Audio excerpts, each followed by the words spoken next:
Good morning, everyone. This is LadyDragon speaking. It is Monday, October 3rd. It's 8:14 a.m. Well, I have some good breaking news for you this morning. At 7:45, like just an half an hour ago, the state of Duma has voted unanimously in order to include the 4 territories into the Russian Federation. This is fantastic news. We knew it was going to happen. The only thing we did not know, we did not know was it going to be everybody will vote for it or not. And yes. Salut, bonjour tout le monde. Bienvenue tout le monde. J'ai des bonnes breaking news ce matin.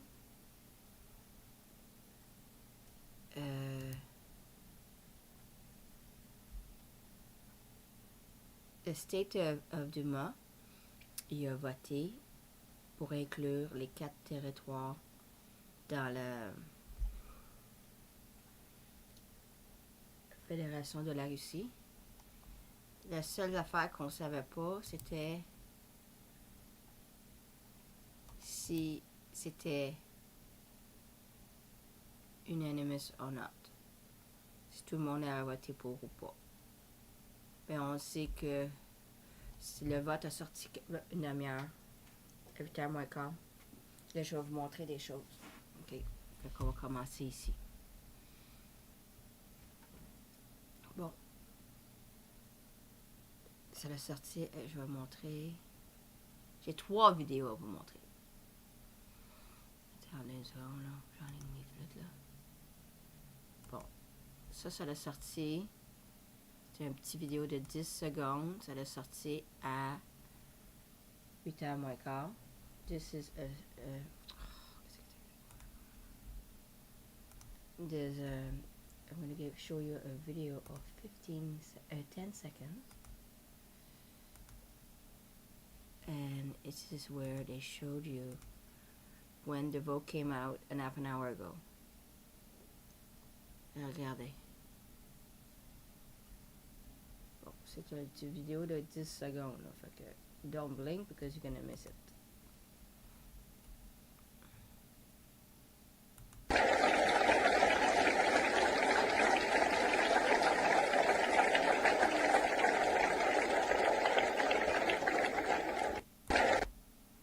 Bon, c'est quand ils ont applaudi, quand le vote a été passé unanimously. Ça, c'est when they applaud, when the vote was passed. Bon, là, j'ai un reportage ici. Bon, ça c'est RT qui était là, un monsieur, là, je sais pas c'est qui ce nom-là, mais en tout cas, on va regarder, il va tout expliquer. Fait que là, qu'est-ce qu'il va expliquer, c'est que la prochaine étape, c'est demain, la Federation Council. Écoutez ça, là. Listen to this.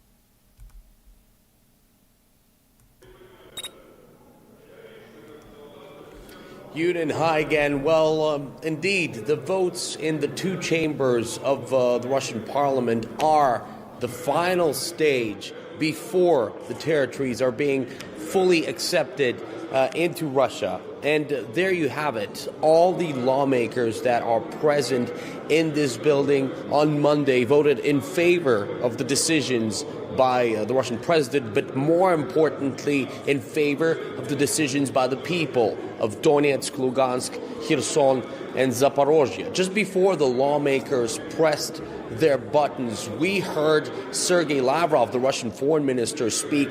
It was an emotional speech in which he explained which horrible mistakes by the government in Kiev led to the choice of Donbass and beyond to be with Russia.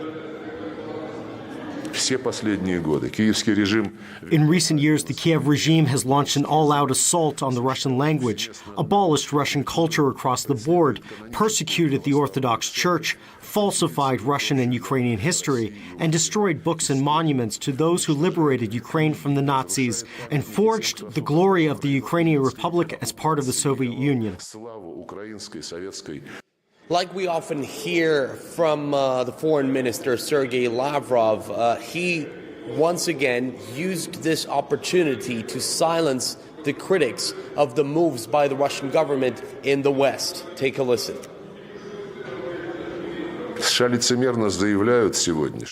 The U.S. hypocritically claims that we allegedly cover up our attacks on a neighboring country that has allegedly embarked on a path of democracy with a fabricated pretext. Meanwhile, Washington has never hesitated to use force anywhere in the world, justifying itself with the need to protect the people of the United States. There's only one baby step, I guess I can say, left before the territories are fully accepted. That is a vote in the upper house of the Russian parliament. This is coming up tomorrow on Tuesday.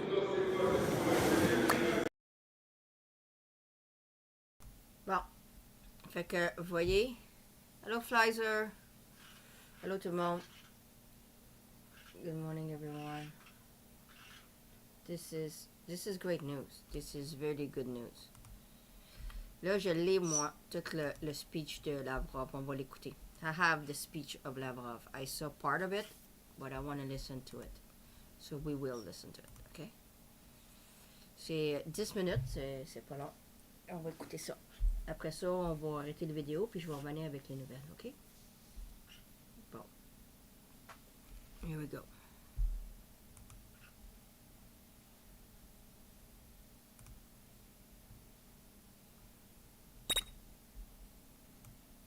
On region, on their accession to the Russian Federation and formation within the Russian Federation new constituent entities. This process has become a logical follow-up on unification of the Russian lands. This started with Crimea and Sevastopol back in 2013. Back then, we saved the population of the peninsula from lethal threats that was caused by the Maidan authorities of Ukraine after armed state coup d'etat in February of 2013.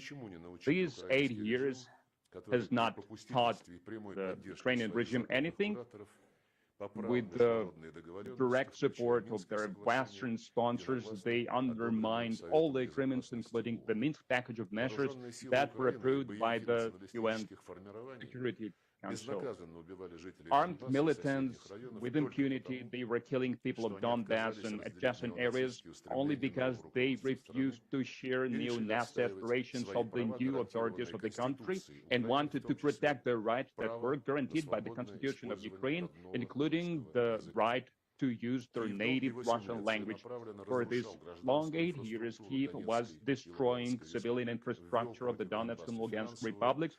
They introduced financial transfer, energy blockade against Donbass. They cut off people of this region from pension, from salaries, from banking services, from healthcare, from education. They deprived them of elementary human rights that were guaranteed by the International Pact of 1966 on economical, social, and cultural rights, and on human rights as well, civil rights as well. In the spring of 2014, Donbass people founded their independent People's Republic to preserve their identity, to preserve their lives, because the Kyiv regime refused to give them special status, as it was demanded within the Minsk agreements, and Ukrainian armed forces were preparing to seize their territories. We had no other choice but to recognize their independence. On February 21st, 2022, within the borders that were enshrined in the constitutions of these republics, we did so. And also, as you know, we received the request from the Donetsk and Lugansk People's Republic on the special military operation to protect the population of the DPR and LPR in accordance with their right for self-defense that is enshrined in the UN Charter. Ukrainian radicals and nationalists continue to carry out all the atrocities against Russians and Russian speakers of other areas of Ukraine. There is a real threat to the lives and security of people. Human rights of these people are violated, and they are being discriminated against because of their ethnicity, language, creed, political beliefs. All the recent years, the Kyiv regime were carrying out absolute onslaught on the Russian language. They were carrying out the council efforts to cancel the Russian culture. They were persecuting Orthodox Church. They were trying to falsify common history of Russia and Ukraine. They were destroying books, monuments to those who liberated Ukraine from the German occupation, who created glory of the Ukrainian Soviet Socialist Republic within the Soviet Union. At the same time, they were adopting laws that encourage theory and practice of Nazis. All this has made it impossible to keep the Ukrainian regions for whose population Russian language, Russian culture, Russian history is native, by blaming Russia of aggression, unprovoked aggression against Ukraine. The United States hypocritically state that we allegedly tried to cover by this alleged threat our attack against the country that stood on the path of democracy. At the same time, Washington never shied away from using force, using some trumped-up reasons in any part of the planet when they were trying to justify themselves to protect lives and welfare, well-being of the American citizens. That's how it happened back in 1915 in Haiti, half a century later in Dominican Republic, when it was enough to justify the invasion. They were talking about some abstract threats to some individuals from the USA.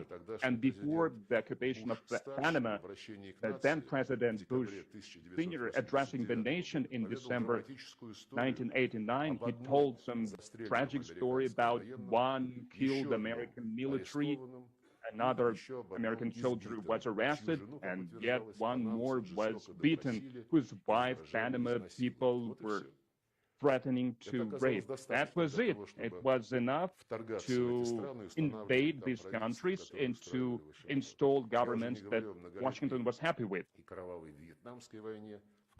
I'm not even talking about the bloody war in Vietnam and what happened there. I'm not talking about Grenada in 1983, the intervention that was allegedly designed to ensure security of the students there. The UN and General Assembly resolutions condemning these and other actions by the United States were simply ignored by the United States. They simply turned a blind eye to these resolutions. Then there was Iraq that was in ruin, then was Libya in chaos, and now we are facing a moment of truth. These are not far-fetched threats. We're defending our borders, our motherland, our people from genocide that was organized by the successors of Nazi accomplices serving their foreign masters. The U.S. has subjugated the entire collective West in their attempt to turn Ukraine into anti-Russia, just as Hitler used all the resources of Europe to attack the Soviet Union. Just like back then, the West will not succeed, as the president had said at the Kremlin these past days. On the liberated territories, people voted to and chose to be part of Russia, to reunify with Russia.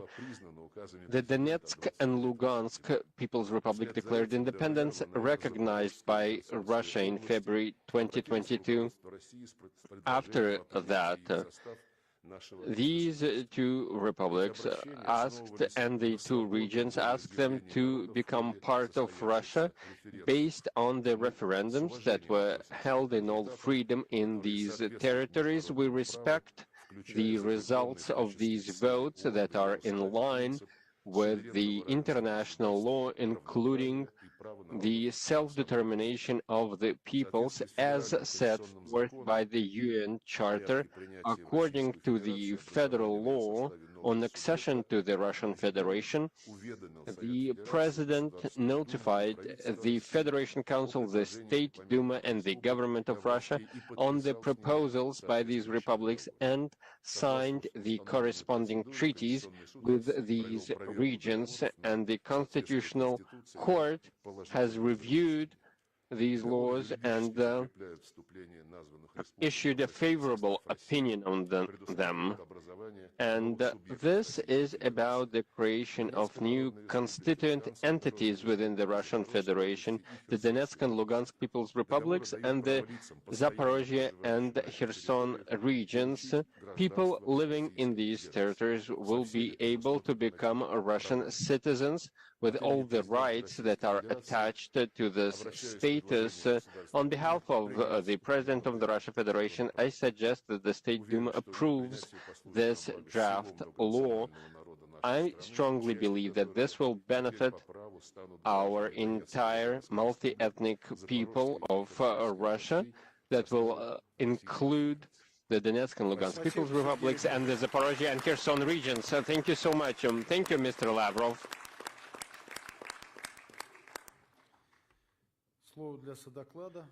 I would like to give the floor to Leonid Kalashnikov, who represents the Committee of the State Duma on the CIS, Eurasian integration and compatriots.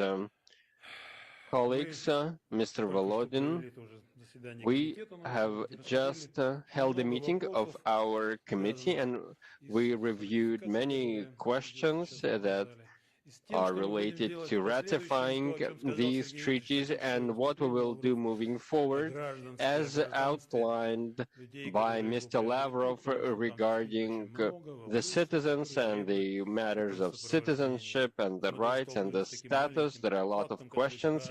We even see this, there's one small fact that makes the situation